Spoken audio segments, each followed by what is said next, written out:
আজকে এই ময়দান থেকে আমাদের তওবা করে ওঠা উচিত। আমরা আমাদের জীবনে বহু মিথ্যা কথা বলেছি, মানুষকে ধোঁকা দিয়েছি, প্রতারণা করেছি, নামাজ ছেড়ে দিয়েছি, মুসলমানের সন্তান হয়ে আমরা নামাজ বাদ দিয়েছি। এর চেয়ে বড় গুস্তাখি আর কি হতে পারে?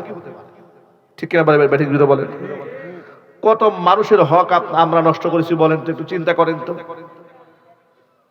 যে ব্যক্তি তেলের দোকান করে সে তেল কম দেয়, খাবার বিক্রি করে খাবারে ভেজাল দেয়, কাপড় বিক্রি করে 2 নম্বর কাপড় বিক্রি করে, মিথ্যা কথা বলে, মানুষের সাথে ওয়াদা খেলাফ করে, এভাবেই তো আমাদের জীবন চলছে।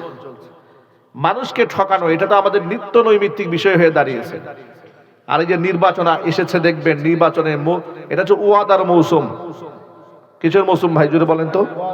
ওয়াদার মৌসুম। ওয়াদা করতে তো টাকা লাগে না, অসুবিধা নেই, ওয়াদা করছে। আচ্ছা, একটু বুকে হাত দিয়ে একটু সত্য কথা বলেন তো, বিগত 54 বছরে বাংলাদেশে তো বহু নির্বাচন হয়েছে, ওয়াদা হয়েছে। নির্বাচিত হওয়ার আগে মানুষ যে ওয়াদা করে, নির্বাচিত হয়ে যাওয়ার পরে এই ওয়াদা পূরণ করে, এই নাটা তো ভালো করে বলতে পারেন নাই। আমাদের বাংলাদেশের বাস্তব চিত্র বলে, নির্বাচিত হওয়ার আগে যে ওয়াদাগুলো হয়, নির্বাচিত হয়ে গেলে সেই ওয়াদা বাস্তবায়ন করে না, বেশিরভাগ করে না। নির্বাচনের আগে তো এক একজনের ব্যবহার দেখলে মনে হয় একেবারে সাহাবায়ে কেরামের জিন্দেগি চলে আসছে। কি ব্যবহার, সালাম কালাম, মুসাফা, মুয়ানাকা, রিকশাওয়ালার পিঠে গিয়ে হাতায়, কুলি মজুর ঠেলাওয়ালার সাথে মুয়ানাকা মুসাফা করে, ঠিক না ভাই?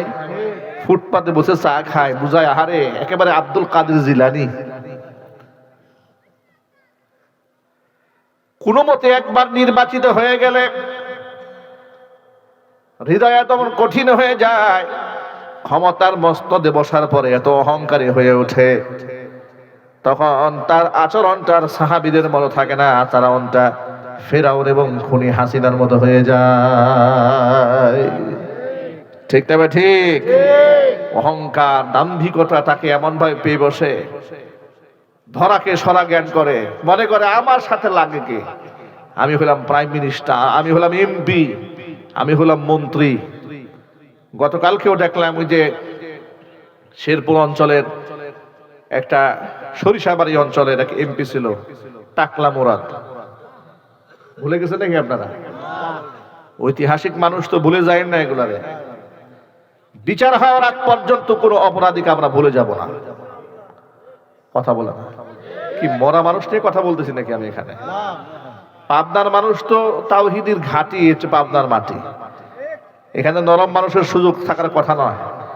অপরাধীদের বিচার হওয়ার আগ পর্যন্ত আমরা ওদেরকে ভুলবো না, ইনশাআল্লাহ বলতে হবে। ভুলে যাবেন আপনারা? ওরা যে বিয়াদবি আলেমদের সাথে করেছে, যে গুস্তাখি আলেমদের সাথে করেছে, যে দাম্ভিকতা দেখিয়েছে, যে বাজে উক্তিগুলা করেছে, এর বিচার হওয়ার দরকার আছে না নাই? ইনশাআল্লাহ বলেন। আর বিচার হতে গেলে আপনারা এই যে নির্বাচনের সময় ভোট দিবেন, ঠিক কিনা? এখানে ধর্মকর্মের ব্যাপার না, গোটা বাংলাদেশ এখন ধর্মকর্ম দিয়ে চলেও না। নির্বাচনের সময় আপনারা হাতে ভোট দেবেন, সংস্কারের পক্ষে থাকবেন। কোন জালেম শহীদের শাসক নতুন করে আমরা বাংলার মাটিতে তৈরি হতে দেব না, ইনশাআল্লাহ। ঠিক না ব্যাটিক জন্য বলেন? হাসিনার আমলের মতো আরেকটা আমল আমাদের জীবনে আসুক, এটা আমরা চাই? আরো যদি বলেন চাই কোনোদিন? আমরা কোনোদিনই আমল চাই না যে ওয়াজ করতে গেলে থানা থেকে পারমিশন নিয়ে আসতে হবে, এই আমল আমরা চাই না। আমরা সেই আমল চাই না বক্তা কথা বলছে, বক্তার সামনে থেকে মাইক কেড়ে নেওয়া হবে, আমরা সেই আমল চাই না। মতের বিরুদ্ধে কথা বলেছে তাকে গুম করে ফেলা হবে, আমরা সেই আমল চাই না। বিচার বহির্ভূত তাকে ক্রস ফায়ার দিয়ে হত্যা করা হবে, আমরা সেই আমল চাই না। যে আমলে ক্ষমতার মস্তদ থাকার কারণে চোখের সামনে জীবন্ত মানুষকে হত্যা করা হয়েছে কিন্তু বিচার হবে না, বেশি শক্তি দিয়ে তাকে বাঁচিয়ে রাখা হবে, কিংবা শত সহস্র খুনের অপরাধী, একাধিক খুনের অপরাধী রাষ্ট্রপতি তারা নিজস্ব পাওয়ারে ক্ষমা করে দেবেন, এইরকম নিকৃষ্ট দেশ আমরা চাই না। কথা ঠিক না ব্যাঠিক জুড়ে বলেন? এরা যদি পরিবর্তন করতে চান তাহলে হাতে ভোট দেবেন। হাতে ভোট দেবেন কারা কারা? হাত দেখি তো ভাই, ইনশাআল্লাহ। ভালো করে হাত তুলে না কেন? এখানে তো রাজনীতির কিছু নাই। দেশের পরিবর্তন চান কারা কারা? হাত দেখি। খুনি হাসিনার জামানা আমরা আর চাই না, ইনসাফের বাংলাদেশ দেখতে চাই। ভালো করে তুলেন। দুহাত তোলেন, লিল্লাহি তাকবীর। আল্লাহ পাক আমাদেরকে কবুল করেন, জোরে করে আমিন। ভোট দেবেন কি নাতে না হাতে? আরো জোরে, হাতে ভোট দেবেন। আল্লাহ কবুল করেন, জোরে করে আমিন। প্রিয় ভাইরা আমার, এদেরকে আমরা ভুলে যাব না ততদিন, এদের বিচার হবে না বাংলার মাটিতে যতদিন। ওরা ক্ষমতার মস্তদে বসে অহংকার করেছে। আলেম ওলামাদেরকে এরকম বৃদ্ধাঙ্গুলি দেখায় বলেছে টাইম নাই, টাইম নাই। আল্লাহ তাআলা এই অহংকারকে চূর্ণ বিচূর্ণ করে দিয়েছেন, কারণ অহংকারী ব্যক্তিকে আল্লাহ পছন্দ করেন না। কোরআন বলেছে ইন্নাল্লাহা লা ইউহিব্বু মান কানা মুখতালান ফখুরা। দাম্ভিক এবং অহংকারীকে আমি আল্লাহ তাআলা পছন্দ করি না। আমি বিনয়ী মানুষকে বড্ড পছন্দ করি। যেই ব্যক্তি নিজেকে ছোট বানায়, মহান আল্লাহ পাক ওরে বড় বানায় দেন। আল্লাহু আকবার বলেন। নিজেকে বড় কখনোই মনে করবেন না। আর বড় আপনি কি নিয়ে মনে করেন? আপনি কেন নিজেকে বড় মনে করবেন? একটু আয়নার সামনে নিজেকে দাঁড় করান।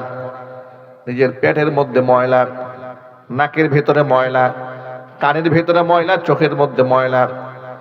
আজকে যদি আমি মরে যাই, আমার নিথর দেহটা পড়ে থাকবে, এমন অবস্থা হয়ে যাবে আমার সন্তান আমার লাশের কাছে আসতে চায় না।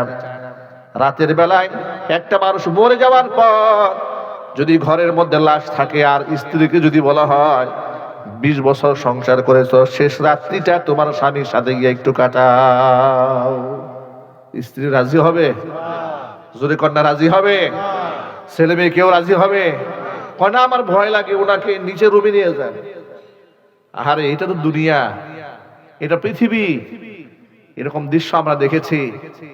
5 তলা ভবনের মালিক লাশ নিয়ে আসছে হসপিটাল থেকে, সিঁড়ি দিয়ে লাশটা উপরে উঠানো হচ্ছে না, সিঁড়ি কোঠায় রাখা হয়েছে, কিংবা বাড়ির একেবারে সামনে দুয়ারে রাখা হয়েছে। বাহির থেকে বৃষ্টি পড়ছে খাটিয়ার উপরে, সব মানুষ বৃষ্টি যেন গায়ে না লাগে আশ্রয় নিয়ে আছে, লাশটা একা একা ভিজতেছে। এরকম দৃশ্য কত আমাদের চোখের সামনে ভাসে। এই নিষ্ঠুর দুনিয়া থেকে আমরা খামছায় ধরে আছি, আপন করে ধরে আছি।